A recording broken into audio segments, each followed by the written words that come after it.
The frozen lake reflected nothing but darkness when Victoria found the child. But it wasn't the ice that threatened to shatter everything. It was the lie she'd been living for 2 years.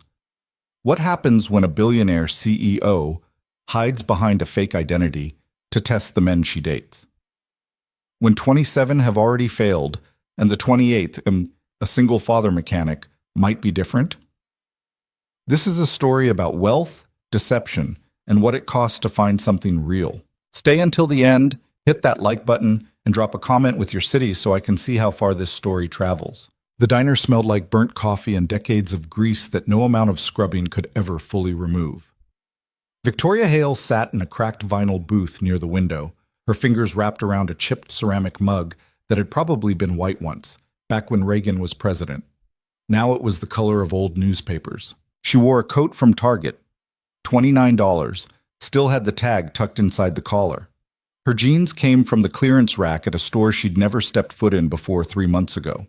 The boots, scuffed, practical, with salt stains creeping up the sides, those she'd actually had to wear around her apartment for a week to make them look convincingly broken in. Victoria had learned that details mattered.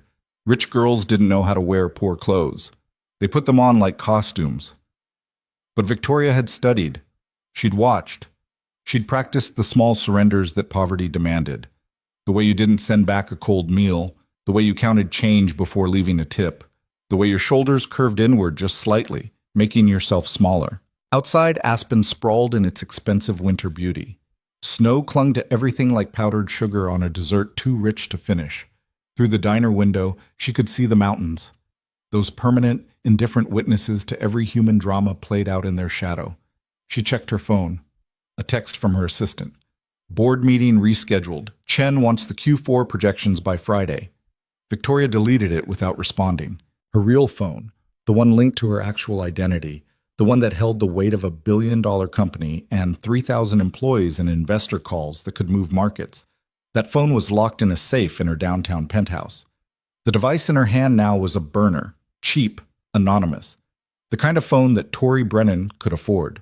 Tori Brennan, office worker, administrative assistant at a small nonprofit, struggling with student loans, shared an apartment with 2 roommates who didn't exist, drove a 10-year-old Honda Civic that Victoria had specifically purchased and registered under a shell corporation, then deliberately neglected until it looked appropriately desperate.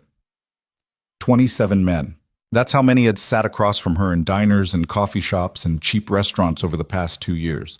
27 first dates. Some led to second dates, third dates, a few even made it to a month or 2. Every single one of them failed the test. Some failed quickly. The ones who made offhand comments about women who had ambition, being too demanding, or who split the check down to the penny, or who talked over her, or who checked out the waitress while Victoria was mid-sentence. Others took longer. They'd seem decent at first, considerate, but then the cracks would show. The subtle entitlement, the way they'd expect her to rearrange her schedule, but never their own. The assumption that her time, her energy, her emotional labor was simply available for the taking. And then there were the ones who seemed genuinely kind, until Victoria let slip some detail that suggested she might have money. A comment about a restaurant she'd been to. An opinion about wine that was too informed for someone working a nonprofit admin job. Knowledge about investments, or tech, or business dynamics that Tori shouldn't possess. Those were the ones who hurt most. The ones whose eyes would change, whose questions would shift, who'd start talking about their startup ideas, their need for capital, their buddy who had this amazing opportunity if only he had the right connections. Victoria had learned to spot the exact moment it happened. The recalibration. The invisible pivot when she stopped being a woman and became a resource. She'd sworn after the last one. Marcus, a lawyer who'd seemed perfect until she'd accidentally mentioned the name of a venture capitalist and watched him transform into a networking machine. She'd sworn that was it. No more tests, no more pretending. She'd just accept what her mother had always told her. When you have money like ours, you can never really know if someone loves you or loves what you can do for them. But then her assistant had convinced her to try one more time. Just one more, Sarah had said. What's the worst that can happen? Another asshole? You've survived 27. You can survive 28. So here Victoria sat, in a diner that didn't know her name, waiting for a man she'd matched with on an app where her profile said she made $38,000 a year. Ryan Mercer, 32, mechanic, single father. His profile picture showed a man with grease under his fingernails and eyes that looked tired in a specific way. Not the exhaustion of too much work, but the deeper weariness of too much responsibility shouldered alone. She'd almost swiped left. Single fathers were complicated. They came with baggage, with schedules that didn't bend, with a child who would always, rightfully, come first. But something in his profile made her pause. Maybe it was the honesty. No shirtless gym photos, no photos with fish, no group shots where she had to guess which one he was. Just Ryan, standing in front of an old garage wearing a flannel shirt with oil stains, looking directly at the camera like he couldn't be bothered to perform. His bio was simple. Mechanic. Dad to Emma, 6. She's the best thing I ever built, even though I had nothing to do with the assembly. Looking for someone who understands that my kid comes first, always. No jokes. No clever wordplay, just facts. Victoria had stared at that profile for a long time before swiping right. The bell above the diner door chimed. She looked up. Ryan Mercer walked in, and the first thing Victoria noticed was that he was late. 15 minutes late. The second thing she noticed was that he looked genuinely apologetic about it. Tori? He approached the booth, slightly out of breath, snowflakes melting in his dark hair. That's me? She smiled the smile she'd practiced. Not too bright, not too polished. I'm so sorry I'm late. He slid into the booth across from her, unwinding a scarf that had seen better days. Emma's reading class ran over, and I couldn't just leave her there, and traffic on Main was backed up because someone's Range Rover slid into a snowbank, which... He stopped himself. I'm rambling. I'm sorry. I'm Ryan. It's fine. Victoria found herself meaning it. Really, I just got here myself. That was a lie. She'd have been here for 45 minutes, watching the door, cataloging exits, observing the other customers, habits from a life where security briefings were normal and privacy was a commodity more valuable than gold. The waitress appeared. Older woman, name tag that said Dottie, eyes that had seen every kind of human drama this town had to offer. What can I get you folks? Coffee, please, Ryan said, and maybe a minute to look at the menu? Same, Victoria added. Dottie nodded and disappeared. Ryan looked at Victoria properly for the first time. His eyes were brown, warm but guarded, measuring. She recognized that look. He was trying to figure her out, same as she was trying to figure him out. Both of them calibrating, adjusting, trying to solve the equation of each other. So, he said, Tori Brennan, office worker, enjoys hiking and mystery novels. Terrible at mini golf. Victoria laughed. That detail in her profile, the mini golf thing, Sarah had insisted on adding it. Makes you seem approachable, she'd said. Billionaires don't suck at mini golf. All true, Victoria said, especially the mini golf part. I once got a ball stuck in the windmill, and they had to shut down the whole course. Ryan's smile cracked something open. That's actually impressive.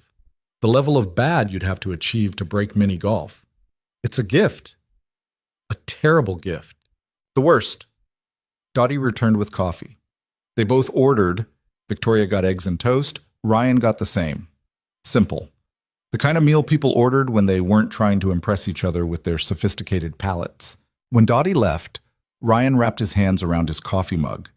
His hands were scarred, calloused, working hands. Victoria's own hands were soft, manicured weekly by someone who came to her office. She'd stopped getting manicures 2 months ago, let her nails grow uneven, clipped them herself. Details. So, Victoria said. Reading class ran over? Ryan nodded. Emma's learning to read chapter books. She's obsessed with this series about a girl detective. Gets genuinely upset when we have to stop. That's sweet. It is until she's trying to negotiate just one more chapter at 9 o'clock on a school night. But he said it with warmth, the kind of warmth that only came from loving someone so much their annoying habits became endearing. How long have you been doing this alone? Victoria asked. The profile had mentioned he was a single father, but hadn't explained why. Ryan's expression shifted. Something shuddered. 3 years. Emma's mom died when she was 3. I'm sorry. Thank you. He took a sip of coffee, changed the subject with the practiced ease of someone who'd learned to redirect this conversation 100 times before. What about you? Your profile said you work for a nonprofit. And so Victoria launched into her carefully constructed fiction. She talked about her fake job at a fake organization that supposedly helped low-income families with financial literacy. She described fake coworkers, a fake boss who micromanaged, fake office politics that felt real because she'd pulled them from stories her actual employees had told her. She was good at this now, the lying. It came easier than it should have. Ryan listened. Actually listened. He didn't interrupt. Didn't try to one-up her stories with his own. Didn't let his attention drift to his phone or the TV mounted in the corner showing some sports game with the sound off. When their food arrived, Victoria noticed how he ate. Not rushed, but not precious either. He cut his eggs with the side of his fork, mixed them with his hash browns. He added hot sauce, the cheap kind that came in the squeeze bottle on the table, not the artisanal stuff Victoria had in her penthouse kitchen. Halfway through the meal, Ryan's phone buzzed. He glanced at it, and his whole face changed. "I'm sorry," he said, already standing. "I need to take this." He stepped outside. Through the window, Victoria watched him pace in the snow, phone pressed to his ear. His free hand ran through his hair, a gesture of stress or frustration. The conversation lasted maybe 2 minutes. When he came back inside, he was quieter. "Everything okay?" Victoria asked. "Yeah, Emma's babysitter. My daughter wanted to say goodnight." He sat down, picked up his fork, put it down again. "She does this thing where she can't sleep unless she knows I'm coming home. It's been 3 years and she's still..." He stopped. "Sorry, you probably don't want to hear about my kid on a first date." "I don't mind. Most people do." "I'm not most people." Ryan looked at her, really looked at her. "No," he said slowly. "I don't think you are." They talked for another hour. The conversation drifted. Books, movies, childhood memories. Ryan had grown up in a small town in Montana. His father had been a mechanic, taught him everything he knew. He'd moved to Aspen for work, met Emma's mother at a hospital fundraiser, built a life that felt solid until cancer made it all collapse. He talked about Emma with the kind of detailed affection that only parents possess. How she organized her stuffed animals by size every night before bed. How she narrated her entire thought process out loud while doing homework. How she'd recently become convinced that if she learned to read fast enough, she could finish every book in the library before she turned 7. "She's ambitious," Victoria said. "She's ridiculous," Ryan countered, but he was smiling. Victoria found herself relaxing in ways she hadn't expected. Usually first dates were performances. She'd be calculating, watching for red flags, maintaining her character. But something about Ryan made it easier. Maybe because he wasn't performing either. He was just himself, tired, sincere, clearly still in love with a woman who'd been dead for 3 years and trying to figure out how to live anyway. When the check came, Ryan reached for it immediately. "Let's split it," Victoria said. "I was late. I should pay." "You were late because you were being a good dad. I'll get my half." They went back and forth. Finally compromised. He'd get this one, she'd get the next one. If there was a next one. Outside, the snow was falling harder. The parking lot was turning white. "Where'd you park?" Ryan asked. "Around the corner." "I'll walk you." They walked in silence. The snow muffled everything, made the world feel smaller, quieter. Victoria's breath came out in clouds. She'd forgotten gloves. A mistake Tori Brennan might make, but Victoria Hale never would have. Her assistant always kept spare gloves in every coat pocket, every bag. She shoved her hands in her pockets. "So," Ryan said when they reached her car, the beat-up Civic that had cost more to make look cheap than most new cars cost outright. "This was nice." It was. "Would you want to do it again, maybe next week?" Victoria surprised herself by how much she wanted to say yes. "I'd like that." Ryan smiled. It was a good smile. Genuine. A smile that reached his eyes and made the tired lines around them deepen. He didn't try to kiss her. Didn't go for the hug that lasted too long. Just gave a small wave, wished her a safe drive home, and walked back toward his own truck. Victoria sat in the Civic for a long moment before starting the engine. She watched Ryan brush snow off his windshield, climb into a Ford F-150 that looked older than Emma. 27 men, All of them had failed, but most of them had also tried too hard. They'd performed, they'd pushed, they'd treated the first date like a sales pitch where they were the product. Ryan hadn't done that. He'd just shown up late, apologized sincerely, talked about his daughter, and left without demanding anything. Victoria drove home through streets that transformed from working-class neighborhoods to progressively wealthier areas. The Civic looked increasingly out of place. By the time she pulled into her building's underground garage, past the security checkpoint where the guard knew her face but not her car, she felt the familiar dissonance of moving between worlds. In the elevator, she pulled out her real phone. 43 missed messages, 12 calls, 3 urgent emails marked with red flags. She ignored all of them. Instead, she texted Sarah. Date number 28 complete. Verdict TBD. Sarah responded immediately. That's the least cynical post-date text you've sent in 2 years. Tell me everything. Victoria stepped into her penthouse. Floor-to-ceiling windows overlooked Aspen. From up here, the town looked like a snow globe someone had just shaken. Perfect. Precious. Unreal. She typed, he took a call from his daughter in the middle of dinner to say goodnight. Sarah. And? Victoria. And I think I want to see him again. Sarah. Holy shit. That's progress. Was it? Victoria wasn't sure. She'd wanted to see others again too. The lawyer, the teacher, the photographer. All of them had seemed promising at first. But something about Ryan felt different. Maybe it was because he was the first man she'd dated who hadn't tried to impress her, who'd shown up already shaped by something bigger than ego or ambition, the raw, unglamorous work of loving a child alone.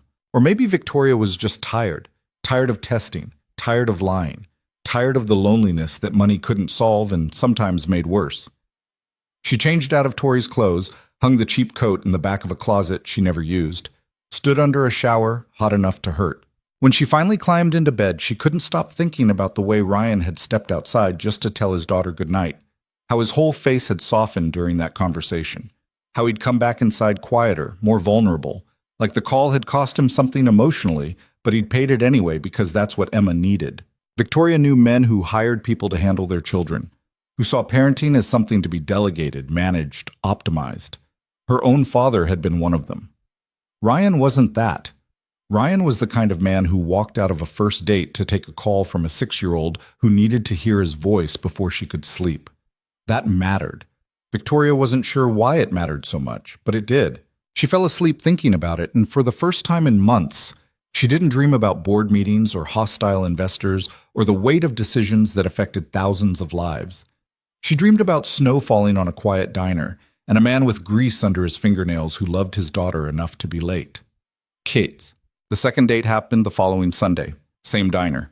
Victoria arrived early again, claiming she'd just finished a run when Ryan texted asking if she was close. Another small lie in the architecture of larger deception. Ryan was on time this time. He looked less stressed. When he slid into the booth across from her, he was already smiling. No emergency calls this week? Victoria asked. Emma's with my sister for the afternoon. I have 4 whole hours of adult time. He said it like someone announcing they'd won the lottery. They ordered coffee. Dottie appeared to remember them, gave a small nod of approval that Victoria read as good. You came back. The conversation picked up where it had left off. Easy. Natural.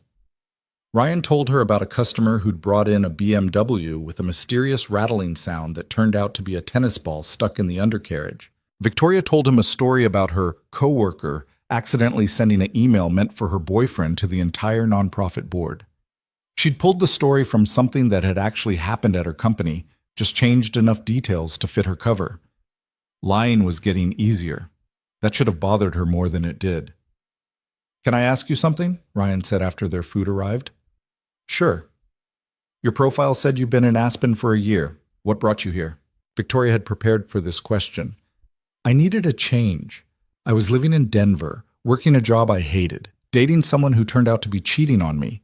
When we broke up, I just wanted to go somewhere completely different. All of that was true, actually. Just from 5 years ago, before she'd fully taken over the company. The cheating ex had been real. A venture capitalist who'd seemed interested in her mind until he'd discovered her bank account, then became very interested in introducing her to all his entrepreneur friends who needed funding. I'm sorry, Ryan said. That's rough. It was a while ago, I'm over it. Another lie. She wasn't over the betrayal. She just learned to build her entire life around preventing it from happening again. What about you? Victoria asked. Have you dated much since... She caught herself.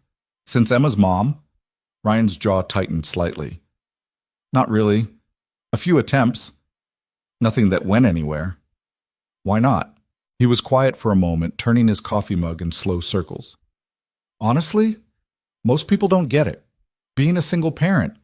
They say they do, but then they get frustrated when I have to cancel because Emma's sick, or when I can't stay out late, or when I need to check my phone constantly in case the babysitter calls. That sounds exhausting. It is, so I mostly stopped trying. He looked up at her. You're actually the first date I've been on in almost a year. Something about that admission made Victoria's chest tight. She'd been on 27 first dates in 2 years. He'd been on one in 12 months. Why me? She asked. Ryan smiled. You put in your profile that you were terrible at mini golf. Anyone willing to advertise their failures seemed like someone who might not expect perfection. Victoria laughed, but the sound felt hollow. If only he knew. She wasn't advertising failures. She was constructing an entire false identity designed to filter out everyone except the kind of man who wouldn't care about money. Also, Ryan continued, your pictures looked real, not filtered, not posed, just you. Those pictures had taken 3 hours to get right. Sarah had made her delete 47 versions before they found ones that looked authentically unpolished. They talked through lunch. When they finally left the diner, the afternoon had turned sharp and bright. Sun on snow, the kind of light that made everything look clean. There's a bookstore a few blocks from here, Ryan said. You mentioned you like mystery novels. Want to check it out? They walked to the bookstore through streets that smelled like coffee and wood smoke. Ryan walked like someone comfortable in his own body. Not the studied athleticism of men who perform masculinity at expensive gyms, but the unself-conscious ease of someone who used their body as a tool every day. The bookstore was small, crowded, perfect. Shelves that reached the ceiling, a cat sleeping on the counter, the kind of place that existed outside algorithmic recommendations and bestseller lists. Victoria found herself relaxing in a way she rarely did anymore.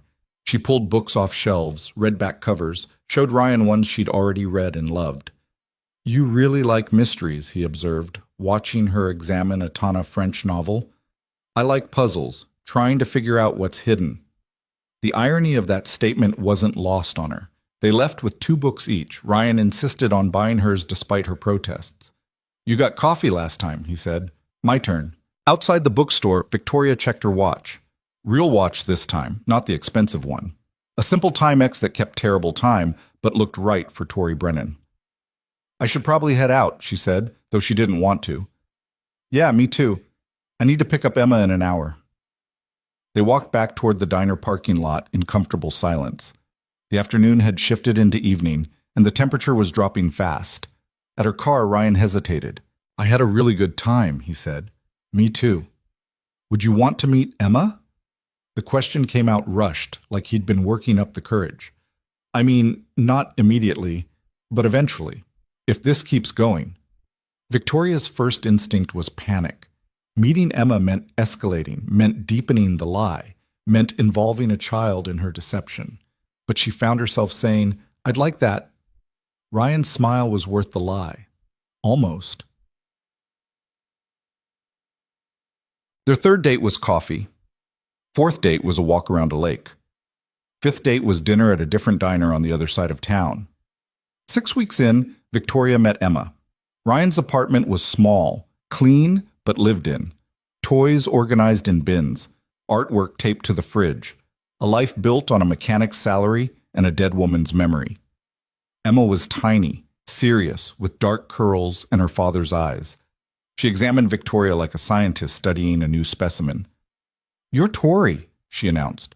I am? Dad said you're terrible at mini golf. Victoria laughed. He's not wrong. I'm good at mini golf. I can teach you. I'd like that. Emma nodded, apparently satisfied. Do you want to see my books? Victoria spent the next hour sitting on Emma's bedroom floor while the 6-year-old showed her every book she owned, explained which ones were her favorites and why, and narrated elaborate theories about what happened to the characters after their stories ended. Ryan watched from the doorway, and when Emma was finally distracted by dinner cooking, he pulled Victoria aside. "She likes you," he said quietly. "How can you tell?" "She showed you her books. She doesn't do that with everyone." Something in Victoria's chest cracked open. She'd been around children before: charity events, employee family days, carefully staged photo opportunities. But this was different. Emma wasn't performing. She was just being herself, sharing her world with someone her father had decided might be worth knowing. They ate spaghetti at a table that wobbled. Emma talked non-stop about school, her best friend Mia, a squirrel she'd named Chester who lived in the tree outside her window. After dinner, Ryan put Emma to bed while Victoria washed dishes in a kitchen barely big enough for one person. She could hear him reading through the thin walls, his voice doing different characters, Emma giggling. When he emerged 20 minutes later, Victoria was drying the last plate. "She's down," he said. "That was a record. Usually bedtime takes an hour." "She's great. She really is." Ryan took the plate from her, put it away. "Thank you for being so patient with her." "I wasn't being patient. I was enjoying myself." And she had been. That was the problem. This was supposed to be a test. Ryan was supposed to be number 28 in a long line of men who would eventually fail, eventually reveal themselves to be after her money or her connections or her status. But Ryan didn't know about any of that. He knew Tori Brennan, struggling office worker, and he seemed to genuinely like her anyway. Victoria was beginning to realize she'd built a trap that she was now caught in herself.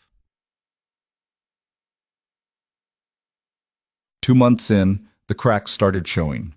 Small things at first. Victoria forgetting to check her work email from her fake job because she was too busy actually answering emails from her real job. Mentioning a restaurant that Tori Brennan definitely couldn't afford, then having to backtrack and claim her boss had taken the team there for a work celebration. She'd slip into the language of someone who ran things, decisive, analytical, used to authority, then have to soften it, make herself smaller, pretend to be uncertain about things she was actually certain about. Ryan noticed. She could tell. He'd get this look sometimes, like he was trying to solve a puzzle and the pieces weren't fitting. One night they were at his apartment, Emma asleep in her room, and Victoria made the mistake of commenting on a business article Ryan had pulled up on his phone. "That acquisition doesn't make sense," she'd said. "The market cap is too high and the synergies are weak. They're overpaying by at least 30%. Ryan stared at her. "I thought you said you worked in nonprofit admin." Victoria felt her heart kick. "I do, but I read business news sometimes." "You just sounded like a CEO. I watch a lot of CNBC. He didn't call her on it, but the look in his eyes changed. Suspicious. Confused. Victoria left early that night, claiming she had work in the morning. In her penthouse, she paced. Sarah called. "You need to end this," her assistant said. "I know. Either tell him the truth or walk away. This middle ground is going to blow up."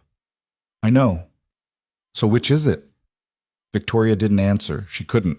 Because the truth was, she'd fallen in love with Ryan Mercer and Emma, and the life they represented. Small, honest, built on something other than money and power and endless performance. But she'd built that connection on a foundation of lies, and she had no idea how to tell him the truth without losing everything. The breaking point came 3 weeks later on a Sunday morning that started normal and ended with Victoria sitting in her car, hands shaking, wondering how much longer she could keep this up. She'd spent the night at Ryan's apartment. Emma had insisted Victoria stay for movie night, and Ryan had looked at her with those tired, hopeful eyes, and she'd said yes even though staying overnight meant navigating a minefield of potential slip-ups. They'd watched some animated movie about talking animals. Emma had fallen asleep halfway through, curled against Victoria's side like she belonged there. Ryan had carried his daughter to bed, and when he came back, he'd sat closer to Victoria than he had before. "She's getting attached to you," he'd said quietly. "Is that a problem?" "No. But I need to know if you're serious about this. About us. Because if you're not, I need to know now before Emma gets hurt." Victoria had looked at him in the dim light of the television, this man who'd somehow gotten past every defense she'd built, and she'd lied again. "I'm serious." Ryan had kissed her then, gentle, careful, like he was handling something fragile, and Victoria had kissed him back, tasting the lie on her own lips. She'd stayed over in Ryan's bed while he slept on the couch. His insistence, not wanting to move too fast with Emma in the next room.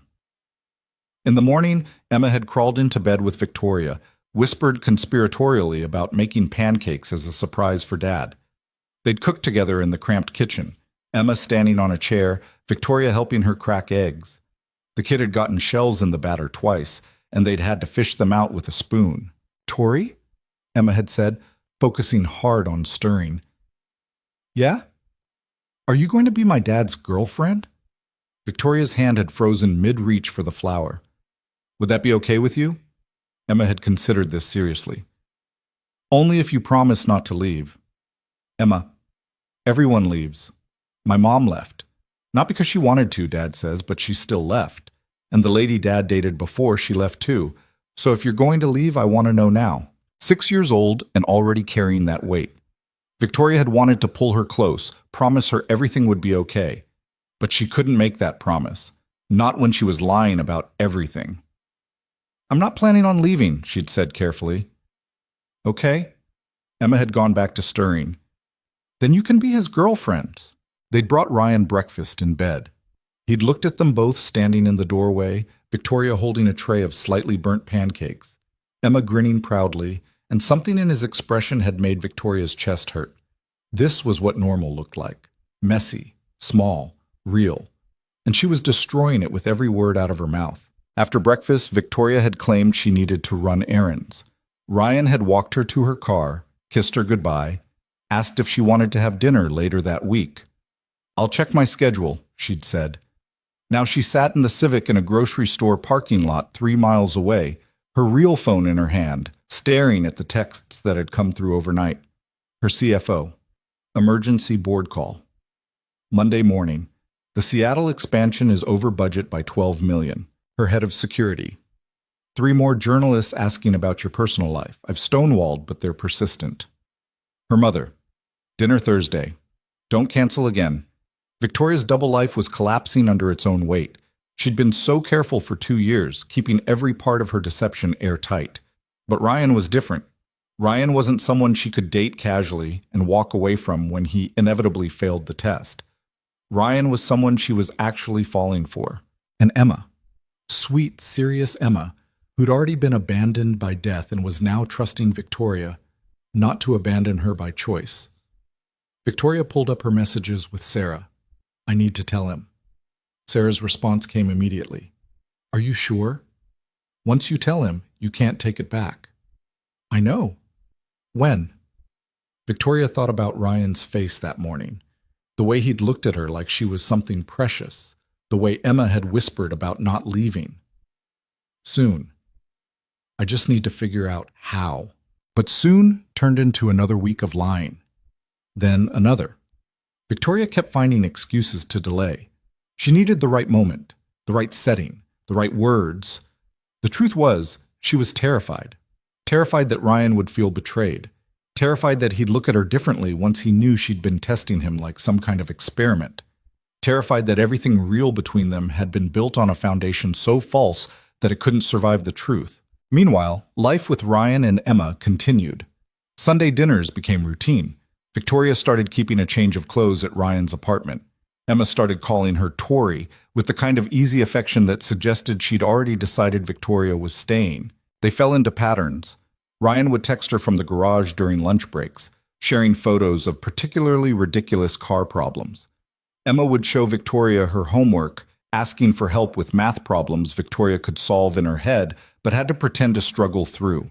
They went to the park, to the library, to a children's museum where Emma spent 2 hours in the dinosaur exhibit, explaining to Victoria with absolute authority that T-Rex arms were actually very useful, thank you very much, and people who made fun of them didn't understand paleontology. Victoria bought Emma a book about female scientists, the kind of gift that cost $15 but felt more meaningful than any of the $1 million donations Victoria made to universities and research institutions. Emma had hugged her so tight, Victoria couldn't breathe. "This is my favorite present ever," the girl had whispered. Ryan had watched the exchange with an expression Victoria couldn't quite read. Later, when Emma was asleep, he'd pulled Victoria aside. "You're really good with her. She's easy to be good with." "No, I mean it. You're patient. You listen. You don't talk down to her." He'd paused. "My ex, The woman I dated before you. She used to get frustrated when Emma would go on and on about stuff. Said she didn't sign up to be a mother. I like hearing Emma talk about stuff. I know. That's what makes you different. Different. Victoria had wondered what he'd think if he knew how different she actually was. The lies were getting harder to track.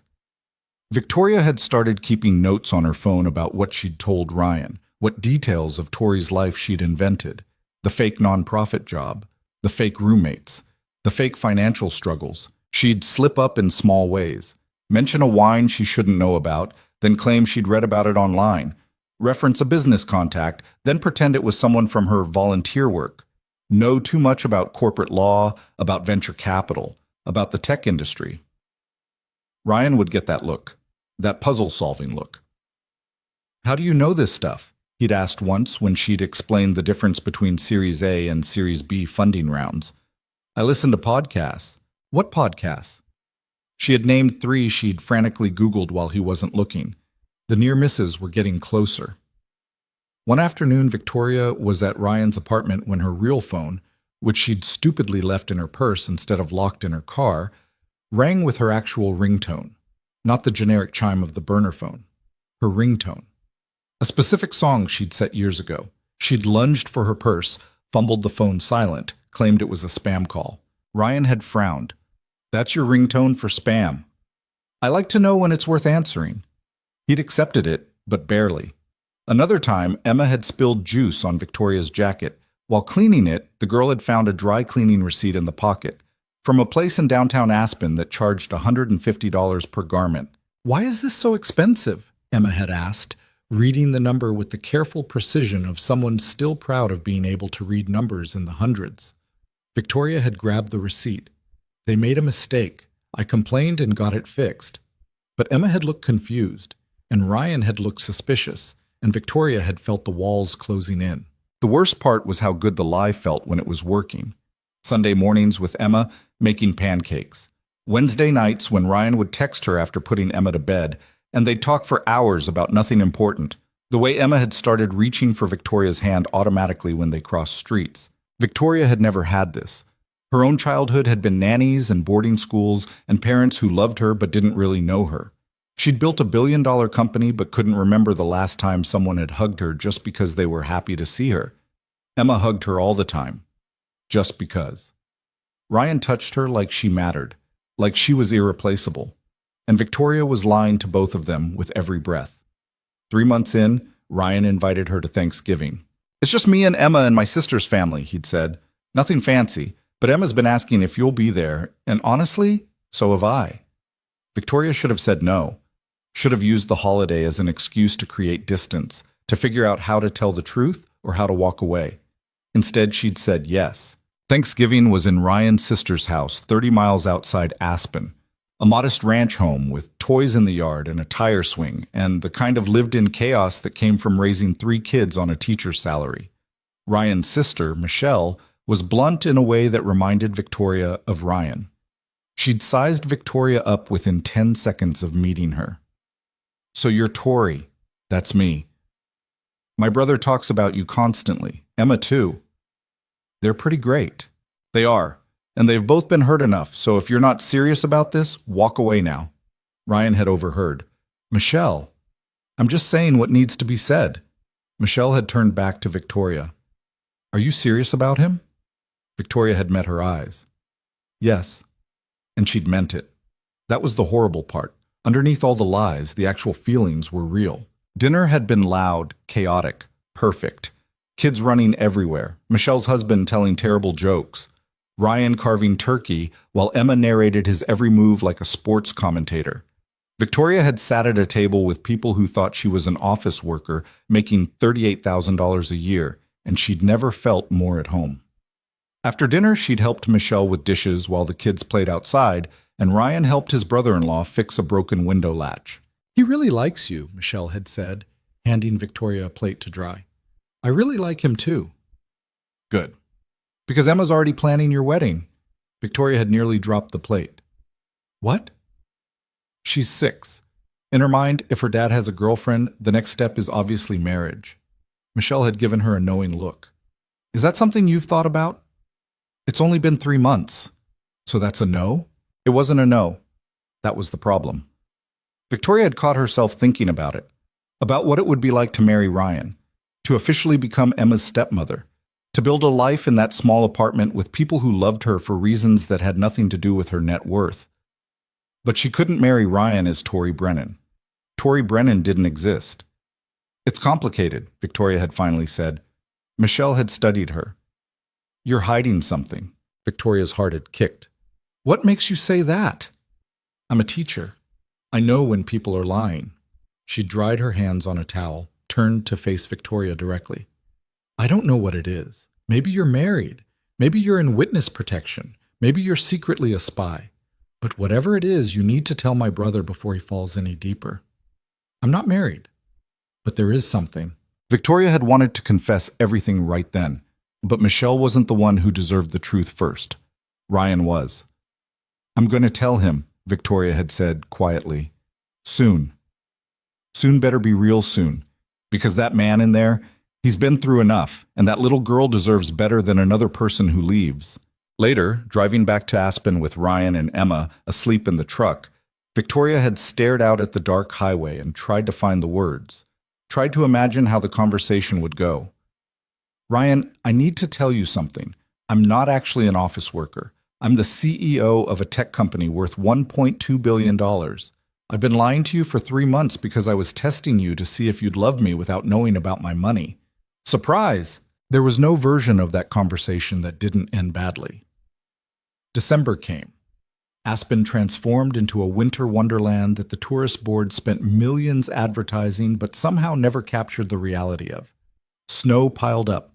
Lights went up. The town sparkled. Emma had a school Christmas concert. She'd been practicing her song for weeks, singing it constantly around the apartment until Ryan begged for mercy. You're coming, right? Emma had asked Victoria 3 separate times. I wouldn't miss it.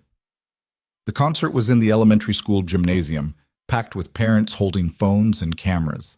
Victoria sat between Ryan and Michelle, watching Emma stand on risers with her class, singing slightly off-key with absolute conviction. Ryan had reached for Victoria's hand during the performance, just held it, like it was the most natural thing in the world. And Victoria had felt her carefully constructed walls finally crack completely open. She loved him. She loved Emma. She loved this weird, small, complicated life they were building. And she was going to lose all of it when the truth came out. After the concert, they went for hot chocolate. Emma was wired on sugar and excitement, talking a mile a minute about how she'd remembered all the words and how her friend Mia had almost fallen off the risers but caught herself in time. They walked through downtown Aspen, Emma between them, holding both their hands. The streets were decorated for Christmas. Lights everywhere, shop windows full of expensive things Victoria could buy without thinking but would never need. Emma stopped in front of a toy store, pressed her face to the glass. Look, she breathed. It's the detective kit. Inside the window was an elaborate detective toy set.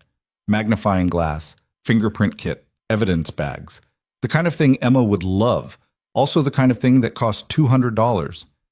Maybe Santa will bring it, Ryan said carefully. Emma's face fell slightly. She was old enough to understand that maybe Santa often meant probably not. Victoria made a mental note.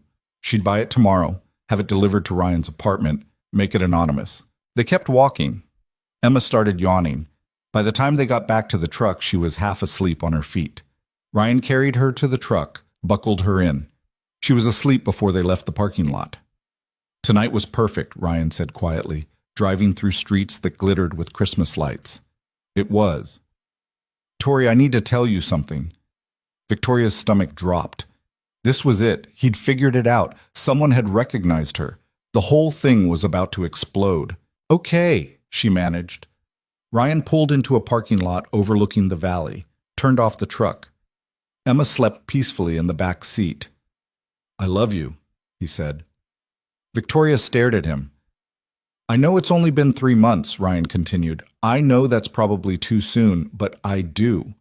I love you. Emma loves you, and I needed you to know that. He loved her. He loved Tori Brennan, a woman who didn't exist. Ryan, you don't have to say it back. I just needed you to know how I feel. Victoria looked at this man who'd somehow gotten past every defense she'd built, who'd loved her without knowing who she really was, who'd introduced her to his daughter and his sister and his whole life without hesitation. She should tell him the truth right now, right this second.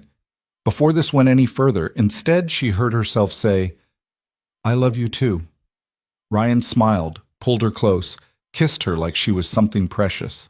And Victoria kissed him back, tasting the lie, hating herself, unable to stop. When they pulled away, Emma was watching them from the back seat, grinning. "I knew it," the girl whispered sleepily. "I knew you loved each other." Ryan laughed. "How long have you been awake?" "The whole time. You're not very sneaky, Dad." They drove back to Ryan's apartment. Emma went to bed without argument, too tired to negotiate for extra reading time. Ryan made coffee. They sat on his couch, Victoria curled against him, trying to memorize the feeling. "I need to tell you something," Victoria said. Ryan tensed slightly. "Okay. She stopped. Couldn't do it. Couldn't watch his face change. Not yet. "I'm falling for Emma just as much as I'm falling for you, and that scares me." It wasn't what she'd meant to say, but it was true. "Why does it scare you?" "Because I don't want to hurt her, and I don't want to hurt you." Ryan pulled back to look at her. "You're not going to hurt us." "You don't know that." "Yes, I do, because you're not the kind of person who would." He touched her face. "I know you, Tori. I know you're kind. I know you're patient. I know you show up even when it's inconvenient. I know you genuinely care about Emma. Those aren't things you can fake." But Victoria had been faking everything else. Her job, her apartment, her entire identity. She wanted to tell him. The words were right there. But she couldn't make them come out. "Just trust me," Ryan said. "Can you do that?" Victoria nodded, not trusting her voice. They sat in silence for a while. Then Ryan's phone buzzed. He checked it, frowned. "Everything okay?" Victoria asked. "Yeah, just work. Someone's car broke down on Highway 82. They need me to tow it. At 10 o'clock at night?" "Mechanics don't keep office hours." He stood, started pulling on his coat. "I hate to do this, but can you stay with Emma? I should only be an hour." "Of course." Ryan kissed her forehead. "Thank you. There's beer in the fridge if you want. Emma won't wake up, but if she does, she knows where everything is." He left. Victoria heard his truck start, pull away. She sat in the quiet apartment, surrounded by evidence of Ryan's life. Emma's artwork on the fridge, books stacked on the coffee table, a photograph of Ryan and Emma and a woman who must have been Emma's mother, all of them laughing at something outside the frame. Victoria's real phone buzzed in her purse. She pulled it out. "Sarah, we have a problem. Someone leaked to the press that you've been dating. They don't have details yet, but they're looking." Victoria's blood went cold. "How long do I have?" "Maybe a week. Maybe less. You need to get ahead of this." Which meant Victoria needed to tell Ryan the truth. Now. Before he found out from a newspaper or a gossip site or a well-meaning friend who saw her picture online. She looked around the small apartment, at the life she'd built here. The life she'd wanted so desperately she'd lied for 3 months to protect it. It was all about to come crashing down. Victoria pulled up Ryan's contact on her real phone. Her finger hovered over the call button. She could tell him now. Over the phone. Get it over with before she lost her nerve. But that was cowardly. He deserved better than a phone call. She'd tell him tomorrow, face to face. No more delays. The decision made, Victoria felt something loosen in her chest. Fear, yes. But also relief. The lying had been exhausting. At least the truth would be honest, even if it destroyed everything. She heard a sound from Emma's room, a small whimper. Victoria got up, went to check. Emma was still asleep but restless, tangled in her blankets. Victoria carefully untangled her, tucked the blankets back around her. Emma settled immediately, one small hand reaching out in sleep. Without thinking, Victoria took the child's hand, held it gently. Emma's eyes fluttered open. "Tori? I'm here. Just fixing your blankets. Will you stay until Dad gets back?" "Of course. Will you stay forever?" Victoria's throat closed. "Emma, I want you to stay forever," Emma whispered, already drifting back to sleep. "I told Santa. I asked him to make you stay." She was asleep again before Victoria could respond. Victoria sat there in the dark, holding the hand of a child who'd already lost one mother and was about to lose another. Tomorrow, she'd tell Ryan the truth. Tonight, she'd let herself pretend just a little longer that she was Tori Brennan, and this life was real, and she hadn't destroyed everything before it even began. Victoria didn't sleep that night. She sat in Ryan's living room until he came back at midnight, grease-stained and tired. He'd kissed her goodnight, thanked her for staying with Emma, asked if she wanted to stay over. She'd said no. Needed to think. Needed to figure out how to say what she had to say. Now it was morning, and Victoria sat in her penthouse, staring at her phone. She'd drafted and deleted 17 different text messages to Ryan. Everything from, "We need to talk," to, "I have something important to tell you," to, "I've been lying to you about everything and I'm sorry." None of them felt right. Her mother called. Victoria ignored it. Her CFO called. Ignored that too. Sarah texted asking if she was okay. Victoria didn't respond. She needed to tell Ryan today, before the press figured out who Tori Brennan really was, before someone connected the dots, before Emma got hurt worse than she was already going to be hurt. Victoria pulled up Ryan's contact, typed, "Can we meet for lunch? Just you and me. It's important." She stared at the message for 5 full minutes before hitting send. His response came almost immediately. "Everything okay? We just need to talk." 3 dots appeared, disappeared, appeared again. "You're scaring me. I'm sorry. I just need to see you. Can you get away around noon?" "Yeah. Same diner?" Victoria almost laughed. Of course the same diner, where everything had started, where she'd first lied to his face and he'd believed her because why wouldn't he? "See you then." She had 4 hours to figure out what to say. 4 hours to prepare for the conversation that would end everything. Victoria spent those hours pacing, rehearsing, trying out different approaches. "Ryan, I need to be honest with you. My real name is Victoria Hale, and I'm a CEO. Too blunt. There's something I should have told you from the beginning. Too vague. I love you, but I've been lying about who I am. Too defensive. Nothing sounded right because there was no right way to say it. No combination of words that would make the betrayal hurt less." At 11:30, Victoria changed clothes. She couldn't decide what to wear. Tori's cheap coat felt wrong now, like she'd be lying even in how she dressed. But her actual clothes, the cashmere and silk and designer labels, those felt like rubbing salt in the wound. She settled on jeans and a sweater. Neutral. Neither identity.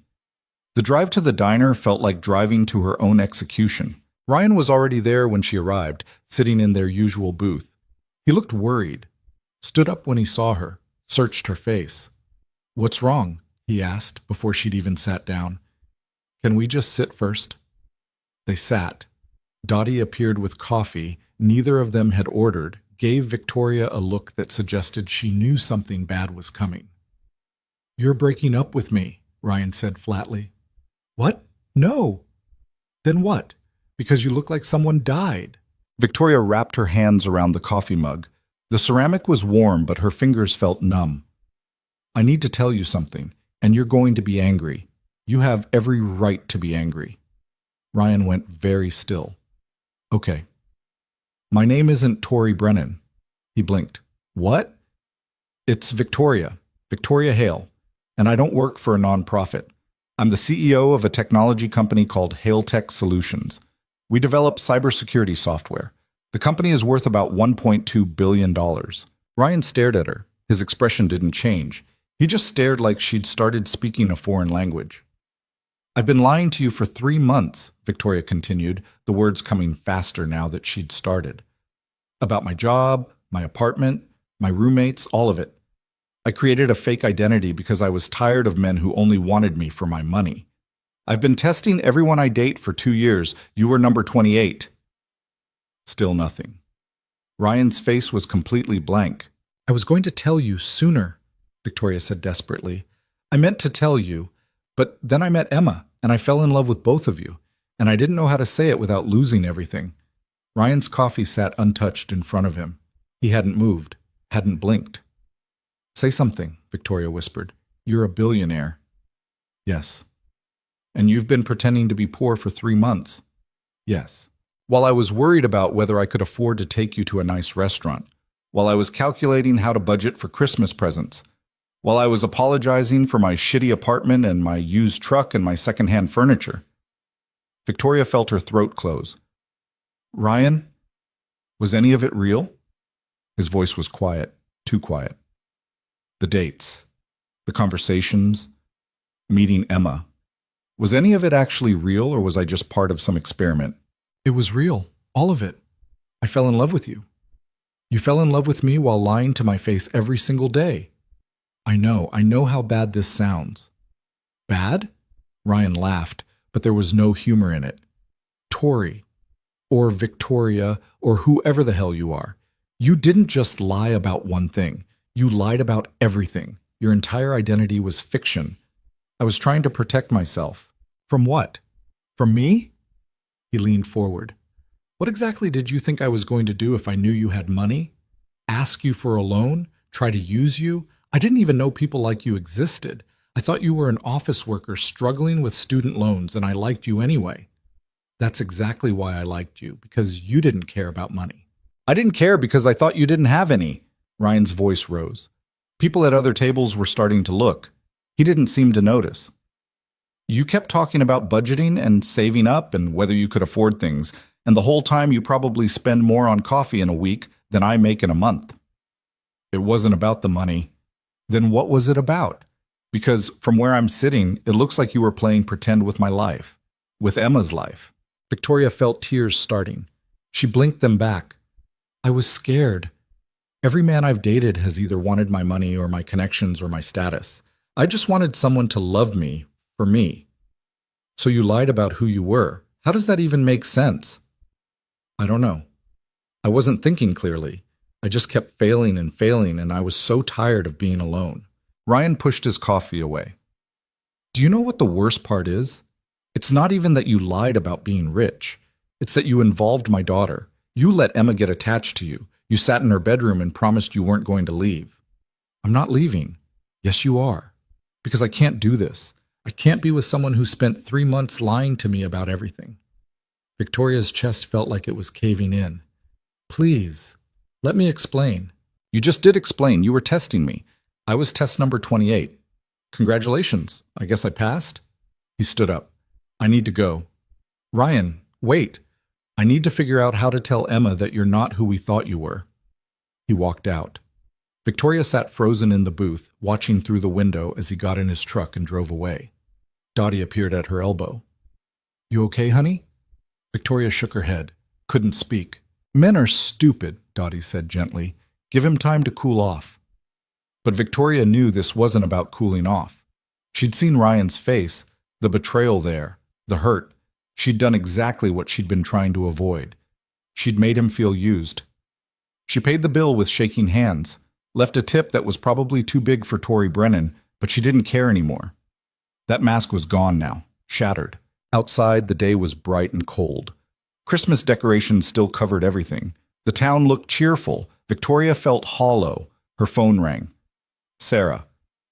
How'd it go? Her assistant asked. He left. Oh, honey. I ruined everything. Victoria got in her car. Not the Civic, her actual car, a Tesla she'd left in her building's garage for 3 months. He looked at me like I was a stranger. Give him some time. He might come around. He won't. I lied about everything. I involved his daughter. He's never going to forgive me. Victoria drove home in a daze. When she got to her penthouse, she stood at the window looking out over Aspen. Somewhere down there, Ryan was probably telling Emma that Tori wasn't coming back. Emma, who'd asked Santa to make her stay. Victoria's phone buzzed, a text from a number she didn't recognize. This is Michelle, Ryan's sister. I don't know what you did, but he just called me crying.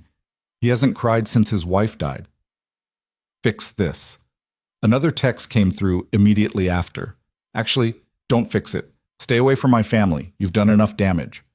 Victoria dropped the phone, sat down on her too expensive couch in her too empty apartment, and finally let herself cry. She'd spent 2 years protecting herself from men who might hurt her, and in the process, she'd hurt the one man who never would have. The next 3 days were hell. Victoria tried texting Ryan. He didn't respond. She tried calling. He sent her to voicemail. She sent flowers to his apartment with a note. I'm sorry, please let me explain properly. The flowers came back. Note attached in Ryan's handwriting, don't contact us again. She threw herself into work, spent 16 hours a day at the office. Her employees whispered when she walked by. Everyone knew something was wrong, but nobody dared ask. At night, she'd lie awake thinking about Emma, wondering if the girl was okay, if Ryan had told her the truth or made up some story about Tori having to move away. Sarah tried to help. Maybe give him some space. Let the shock wear off. He told me not to contact him. He's hurt. People say things when they're hurt. He's right to be hurt. I lied to him for 3 months. You made a mistake. You're human. But Victoria didn't feel human. She felt like a monster, like one of those wealthy villains in movies who crushed regular people without thinking. On the 4th day, Victoria was in a board meeting when her phone buzzed with an emergency alert. She ignored it. Then it buzzed again, and again. She excused herself, stepped into the hallway. 7 missed calls from Michelle. 3 voicemails. Victoria's hands went numb. Something was wrong. She called Michelle back. Emma's missing, Michelle said without preamble. Her voice was tight with panic. She left school 3 hours ago and never made it to her after-school program. Ryan's losing his mind. The police are searching, but they haven't found her. I don't know why I'm calling you, except, where would she go? Victoria interrupted. Does she have a favorite place? I don't know. That's why I called. You spent time with her. Did she ever mention anywhere she liked to go? Victoria's mind raced. Emma had talked about lots of places. School, the library, her friend Mia's house, the park near Ryan's apartment. Then she remembered a conversation from weeks ago. Emma chattering about a pond she'd discovered, called it Mirror Lake because it reflected the sky perfectly. She'd made Ryan promise to take her skating there when it froze solid. Mirror Lake, Victoria said. It's a pond about 2 miles from Ryan's apartment, east side of town, near the old sawmill. How do you know that? Emma told me about it. She loved that place. Said it was her secret spot. Michelle was quiet for a beat. I'll tell Ryan. Thank you. She hung up. Victoria stood in the hallway of her office building, heart pounding. Emma was missing, a 6-year-old girl in December, in Aspen, where temperatures dropped below freezing at night. She checked her watch. 4:30. The sun would set in less than an hour. Victoria grabbed her coat and ran. She drove too fast through town, breaking every speed limit, parked illegally near the trail that led to Mirror Lake, started running. The trail was icy. Victoria slipped twice, caught herself, kept going. Please let her be there. Please let her be okay. The pond appeared through the trees. Mirror Lake, small, maybe 50 yards across. The surface was frozen but not solid. Victoria could see dark patches where the ice was thin, and sitting on a fallen log at the edge of the water, knees pulled to her chest, was Emma. Victoria's knees almost buckled with relief. She approached slowly, didn't want to startle the girl. Emma? Emma's head whipped around. Her face was red from cold and crying. Tori? Hey, sweetheart, what are you doing out here? I wanted to see Mirror Lake one more time. Victoria sat down on the log next to her. Emma was wearing her school clothes. No coat. No hat. She was shivering. You must be freezing. Victoria stripped off her own coat, her real coat this time, warm and expensive, and wrapped it around Emma. The girl disappeared inside it. How did you find me? Emma asked. You told me about this place, remember? You said it was your favorite spot. I didn't think you'd remember. I remember everything you tell me. Emma was quiet for a moment. Then, Dad said you're not coming back. Victoria's throat tightened. Did he say why? He said you had to go away, that you have a different life somewhere else. He said sometimes people can't stay even when they want to. So Ryan hadn't told her the truth. He'd protected her. Even furious at Victoria, he'd protected his daughter from the ugliness of the situation. I'm sorry, Victoria said softly. Is it because of me? Emma's voice broke. Did I do something wrong? What? No, Emma, no. This has nothing to do with you. Then why are you leaving? I thought you liked us. I do like you. I love you, actually. Then stay. Emma turned to look at her with those serious dark eyes. Just stay. You don't have to leave. Victoria wanted to explain, wanted to tell her the truth. But how do you explain adult complications to a 6-year-old? How do you say I lied to your father and broke his trust, and now he can't look at me? It's complicated, Victoria said finally. That's what adults always say when they don't want to tell the truth. Smart kid. Too smart. Your dad is upset with me, Victoria tried. I made a mistake and hurt his feelings, so I need to give him some space. What mistake? I wasn't honest with him about something important. Emma considered this. Did you say sorry? Yes. Did you mean it? Very much. Then he should forgive you. That's what he always tells me. If someone says sorry and means it, you should forgive them. If only it were that simple. In the distance, Victoria heard someone calling Emma's name. Multiple voices. The search party. We should let them know you're okay, Victoria said. But Emma grabbed her hand. Wait, can I ask you something? Of course. Are you really rich? Victoria froze. What? I heard Dad talking to Aunt Michelle. He said your real name is Victoria and you're a billionaire. Emma pronounced the word carefully. Is that true? No point lying now. Yes. Like Batman rich?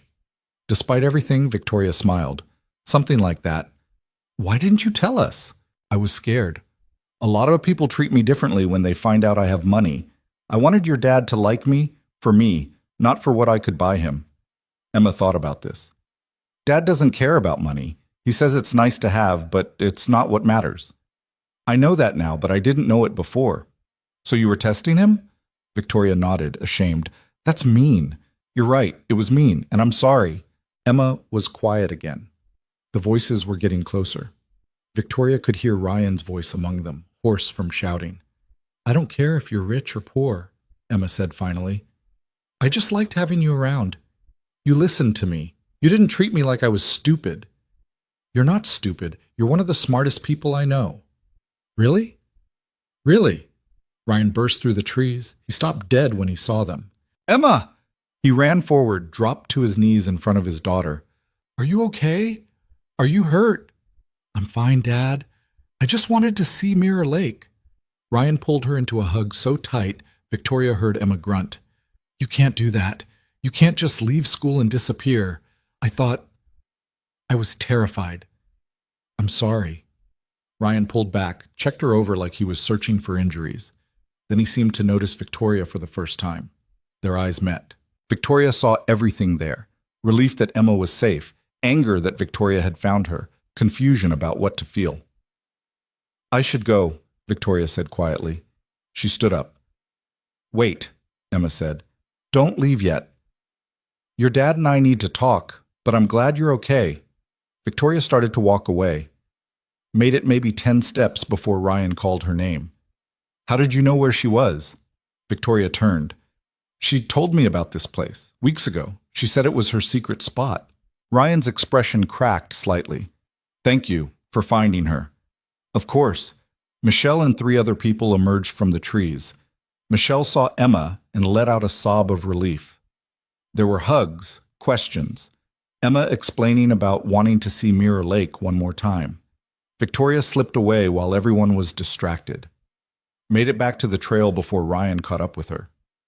Victoria, wait. She stopped, didn't turn around, couldn't look at him. I owe you an apology, Ryan said. That made her turn. What? The way I reacted, at the diner. I didn't let you explain. It just walked away. You had every right to walk away? Maybe. But I've been thinking about what you said, about being tested for 2 years, about men only wanting your money. He shoved his hands in his pockets. That sounds lonely. It was. I'm still angry. I'm angry that you lied. I'm angry that you tested me like I was some kind of science experiment. I'm angry that you let Emma get attached without telling me the truth. I know, you should be angry. But I also understand why you did it, and that's making it hard to stay angry. Victoria's chest felt tight. Ryan, but I'm not saying I forgive you. I don't know if I can. But you found my daughter when nobody else could. You remembered something she told you weeks ago. You came looking for her even though I told you to stay away. I couldn't not come. Not when Emma was missing.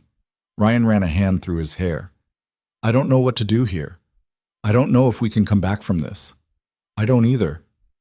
I need time to think. to figure out if I can trust you again. I understand. But Emma's asking about you, and I don't know what to tell her. Tell her the truth, that I made a mistake, and you need time to decide if you can forgive me. She won't understand that. She's smarter than you think. Ryan almost smiled. Almost. Yeah, she is. They stood in silence for a moment. The sun was setting, painting the sky orange and pink. In the distance, Victoria could hear Emma talking animatedly to Michelle about Mirror Lake and how pretty it was, and how she'd wanted to see it one more time before it got too cold. I really do love you, Victoria said quietly. Both of you. That was never a lie. I know, that's the worst part. I believe you. But it's not enough. I don't know. Maybe it is. Maybe it isn't. Ryan looked exhausted.